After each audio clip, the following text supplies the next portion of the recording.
Before and beyond all things is the mistress of all things, and when nothing was, she was. And having no solid place that her feet might rest upon, she divided the sea from the sky, and made a dance of solitary splendor upon the crested deeps. And she was pure consciousness or energy, and therefore pure delight, and the crushing of the waves was the overflowing of her joy. And the white force of her superabundant joy grew so great that it must take shape in laughter, and her laughter was the shape of all things. For each peal of her voice became a golden fragment, broken from the whole and yet complete in itself. And she loved each fragment with all the joy of her being, and her hands knew cunning. And she stretched forth her hands and gave a shape to each fragment, and no one was like any other. And she parted the vasty waters, that there might be a place to set them down. And she laughed. And each fragment was filled with her delight, and therefore was living, and some grew in the deep earth and were plants and trees, some ran about the ground or flew above it, and those first made that had no place to be set down became the fishes and the creatures of the sea. And everything was golden, and she laughed.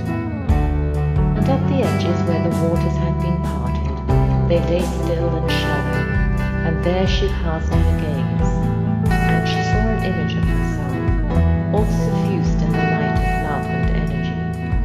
And she laughed. And as she laughed, the image rose up from the water and stood before her, and this was the first of her daughters. And she was filled with love for her, and therefore was the first creature of spirit.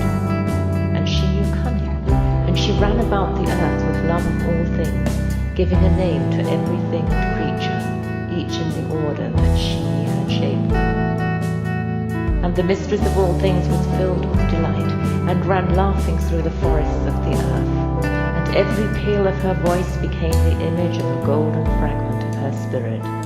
And the trees and rivers were filled with nymphs and every kind of sprite, and all were her daughters.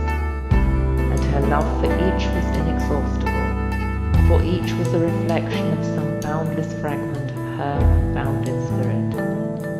And all their multitude did not exhaust the number of the fragments of her spirit, and to each was given the governance of some earthly thing.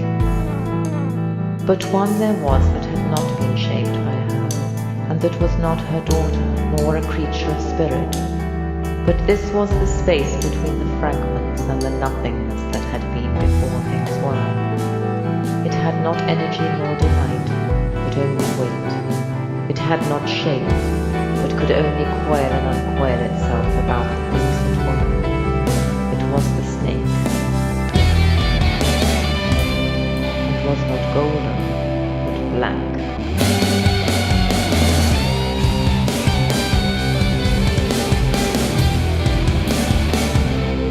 The snake hated all the things that had become.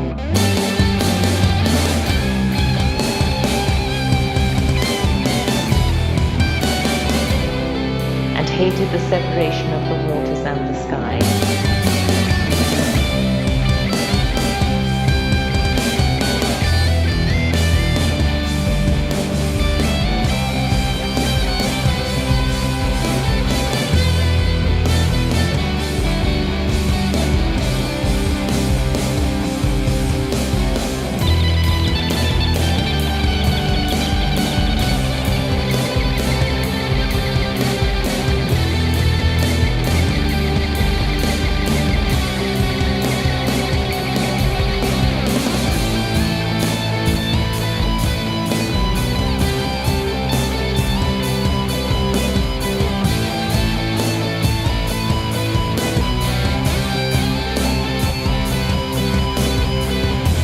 Hated light and energy, desiring all to be done.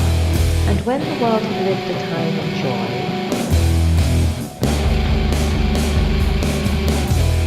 though what that time was none can say, for then were neither days nor nights nor moons to tell the months. The snake came to the first of the daughters of the mistress of all things, and coiled about her feet and spoke to her. First of the daughters of creation, you have lived a time that cannot be counted, and have run for all that time in the footsteps of the mother.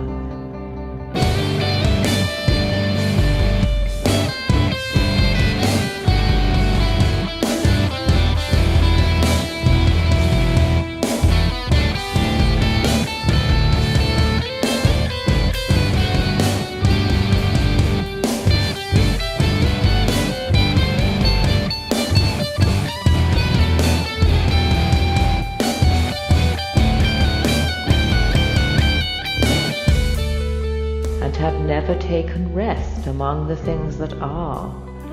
Only embrace me, and you shall have that rest. A long time she listened to the words of the snake. She did not know what rest might be, but knew that it was not of her. And yet so enticingly did the snake speak of the sweetness of rest, surpassing all delight, that at last she threw herself down and embraced it.